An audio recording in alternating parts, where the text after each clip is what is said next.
Bora lá, galera, a gente vai falar hoje aqui sobre um tema que caiu pelo Sebrasp em 2018. Um tema muito cotado para cair nas provas atualmente. Por quê? Porque olhem só, o Sebrasp é uma banca que trabalha muito com a questão aí da diversidade cultural, tá? As diferenças, né? A gente já tem vídeos aqui no canal falando sobre as diferenças. Então, se você não assistiu ainda, dá uma olhada, tá? Só que é o seguinte, essa prova que a gente vai falar hoje, né, desse tema específico, a banca aproveitou o quê? A questão da identidade. Então, ela trabalhou a identidade cultural, né, e étnica dentro da questão da diversidade. Vamos só lembrar, né, a diversidade trata das pessoas que são de alguma forma dentro da sociedade marginalizadas. Então a gente está falando aqui de mulheres, estamos falando de classe social, de opção sexual, estamos falando de etnia, de cultura, de religião, de todas essas diferenças que fazem com que a gente não seja, digamos assim, o padrão europeu que foi elegido, escolhido, né, o padrão hegemônico como o brasileiro deve ser, né, nos moldes do português etnocêntrico, né, então de uma única etnia, de uma etnia central, deve ser como branco, classe média alta, com a cultura de Portugal, com a religião de Portugal, que é o catolicismo, heterossexual, homem, né? Então todas essas características aí têm a ver com a colonização do Brasil e a cultura que foi imposta junto com a colonização. E essa prova, né, do Sebrasp traz a questão da identidade e ela busca uma negra muito famosa que é a Lélia Gonçalves, uma escritora, ativista, uma das referências aqui no Brasil uma das lideranças, né, referência aqui no Brasil de luta contra o apagamento da memória, né, dos africanos aqui nas Américas. Então, como é que a gente aborda um tema desse, galera? Primeiro, o que a gente tem que pensar? Quando a gente fala em identidade cultural e étnica, né, etnia e cultura, a gente tem que lembrar que essa é uma questão política, sobretudo, e que as pessoas precisam gerar uma identidade que faça com que elas se sintam pertencentes a uma determinada cultura, a um determinado espaço geográfico, né, a um determinado povo. Por isso que, por exemplo, países como a Síria, né, que são invadidos o tempo todo, desde, sei lá, 300 anos atrás, o país é o tempo todo invadido e alguns povos lá sempre estão dominando, os sírios nunca conseguem autonomia de governo. Povos assim têm um problema sério de identidade, ou seja, como é que eles vão formar o sentido de pertença se o tempo todo tem outra cultura dominando, que não é a deles? Então eles não conseguem exercer a cultura deles. Então aqui no Brasil, os africanos, os descendentes, né, os afrodescendentes, têm muita dificuldade de viver a própria cultura. Por quê? Porque essa cultura aqui ainda é marginalizada de certa maneira por muitos grupos, tá? Então foi necessário, né, que surgisse aí uma lei que colocasse a cultura afro-brasileira dentro da grade escolar da educação básica para que a gente começasse a pensar na importância que a cultura africana trouxe para aqui, para o Brasil. Então, até então, qual era o contato que os brasileiros tinham, né, desde pequenos ali no ensino básico, com a cultura da África? A ideia era de que os africanos eram escravos e vieram para cá submetidos pelos portugueses, ou seja, eles eram inferiores. Então, o Brasil sempre teve a visão, inclusive nos livros didáticos, da inferioridade dos africanos. E essa ideia, ela é repassada para o povo até hoje nas escolas. Então a representatividade africana ou afro-brasileira, né? Essa representatividade ainda é mínima no Brasil. A cultura africana ajudou tanto a formar o que hoje a gente entende como Brasil, quanto a cultura ameríndia, né? Então os índios contribuíram muito, igualmente como os africanos, para que o brasileiro surgisse. O que é o brasileiro, né? Então o brasileiro não é uma mistura do povo europeu com os índios e os africanos? Então pelo menos o brasileiro tem essa mistura dessas três raças aí, né? Que a gente nem chama mais de raça hoje em dia, mas a gente tem a mistura dessas três culturas, dessas três etnias. E daí a gente pode escolher com qual se identificar. Mas é importante que a gente, como é que eu posso dizer assim, estabeleça a igualdade entre essas três culturas. Porque se a gente estabelece que uma é mais importante, que uma é hegemônica, uma é central, uma é dominante, as outras, com certeza, né, as pessoas que se reconhecem nas outras vão ter dificuldade, inclusive, de se desenvolver socialmente. Por quê? Porque vão ser culturas marginalizadas, como tem sido atualmente aqui no Brasil. Tanto se fala em diversidade cultural, é verdade que o Brasil já evoluiu muito e que muitos grupos já conseguem perceber a importância da África para a gente, perceber a importância dos índios para a constituição desse povo que a gente chama hoje de brasileiro.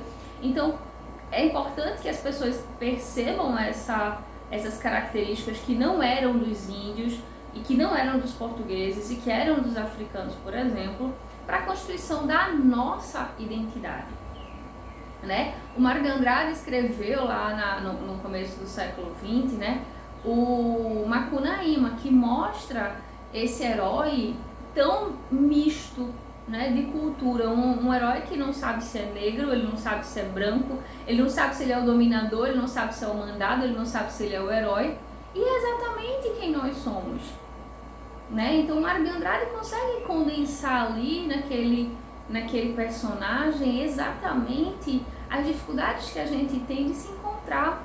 Então, identidade tem muito a ver com o reconhecimento interno. Cada pessoa vai querer criar sua identidade de acordo com uma determinada cultura, com uma determinada visão de mundo, com uma determinada religião. E a gente precisa entender, a gente precisa, como é que eu posso dizer assim, acolher todas as formas de vivência, né? E a gente precisa também fazer com que essas pessoas tenham como se expandir, na verdade, dentro das suas culturas, dentro dos seus gostos, né? A gente não pode impor, como a gente tem feito no Brasil, impor um gosto, impor uma cultura, uma religião oficial, porque se a gente faz isso, a gente marginaliza as outras, tá? Então, esse é um tema que tem caído muito em provas. A gente precisa pensar que a fonte, né, a origem do preconceito no Brasil vem de uma circunstância histórica e que o preconceito, galera, pelo amor de Deus, tem a ver com falta de história. Então, quando a pessoa é preconceituosa, principalmente com relação à cultura, à etnia, é porque ela não conhece história. Porque quando a gente conhece história, a gente vê o poder do povo africano, a gente vê quanto tempo esse povo reinou sobre o mundo, né? Quanto da cultura dele a gente consome hoje, a importância ali dos povos egípcios. Quando a gente começa a perceber como esse povo foi importante e circunstancialmente, né, foram capturados ali pelo dominante no momento em que começaram as navegações, e esse pessoal foi trazido para cá numa condição, né, ou melhor, numa subcondição, separado do seu espaço, separado da sua cultura, da sua identidade e oprimido, né, proibido de expressar o seu credo e tudo aquilo que constitui a sua identidade. Então, quando a gente começa a perceber, quando a gente começa a colocar as coisas no lugar delas, e a gente tem o entendimento histórico do que significou a colonização, daí sim a gente percebe que o imperialismo, né, que é esse modus operandi de alguns países, que não são todas as potências imperialistas, né? Então, alguns países que submetem outros que estão fragilizados naquele momento histórico e trazem a sua cultura, dominam a economia, impõem formas de pensar, de agir e de se desenvolver. Se a gente começar a perceber que é assim que funciona, então a gente vai notar que em determinados momentos, né, nenhuma nação conseguiu se manter sempre firme a vida toda, né, durante todos os anos. Não, todas as nações já foram derrotadas, todas as nações já estiveram embaixo, já perderam guerras, enfim, tudo é circunstancial. Às vezes a gente está em cima, é a vida, né? Às vezes a gente está em cima, às vezes a gente está embaixo. Então faz parte da dinâmica do próprio universo, essa mudança de posicionamento.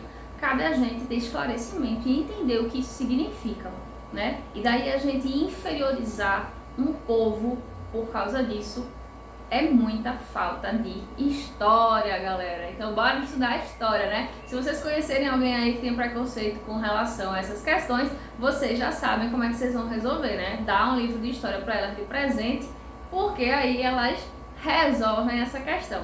Fechou? Como é que a gente passa pro final aí, ó, na conclusão, como é que a gente conclui essas ideias? Então, claro, vocês vão abordar como um aspecto ideal aí, primordial, o desenvolvimento da identidade, né? A permissão. As pessoas precisam ser, digamos assim, oportunizadas no campo da identidade, do desenvolvimento da identidade. Então, o que são as cotas, por exemplo? As políticas de cotas são políticas, a gente já falou aqui no canal, que a gente chama de políticas assertivas, né? Então, essas políticas, elas têm trazido uma reparação do erro histórico, porque é um erro submeter uma população e subjugar, oprimir, proibir a população de ser quem ela é. Então, as políticas assertivas, né, são políticas que têm reparado essas questões de alguma forma, elas vêm com esse intuito. Então, as cotas para o ensino médio ali, né, para as pessoas que fizeram o ensino médio todo em colégio público.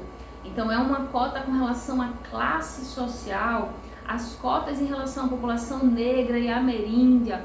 Então essas cotas aí, o negro, né, o pardo, o índio, elas estão reparando uma desigualdade que é histórica.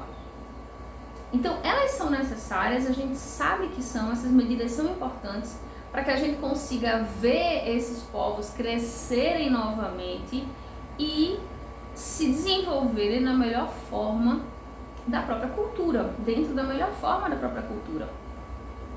E como é que a gente vai... Isso aí é o aspecto positivo, né? O aspecto negativo, claro, é a questão do preconceito, da opressão e da submissão desses povos e da ignorância da população com relação ao que isso significa, né?